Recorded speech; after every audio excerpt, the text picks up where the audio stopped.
ఆదికాండము 4వ అధ్యాయము 15వ వచనము నుండి.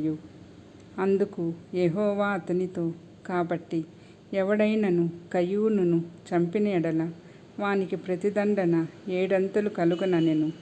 మరియు ఎవడైనను కయీనును కనుగొని అతనిని చంపకయుండునట్లు యెహోవా అతనికి ఒక గురుతు వేసెను.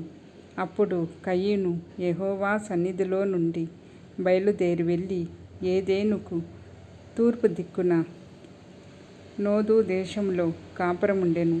కయీను తన భార్యను కూడినప్పుడు ఆమె గర్భవతి అయి హనోకును కనెను.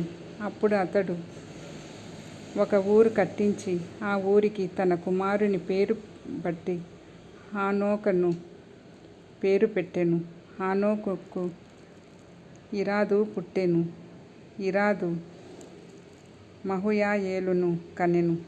మహూయాయేలును మతుషాయేలును కనెను. మతుషాయేలు లేమెకును కనెను.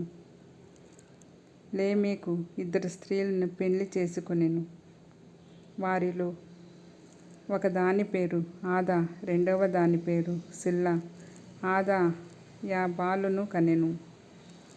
అతడు పశువులు గలవాడై గుడారములలో నివసించు వారికి మూలపురుషుడు.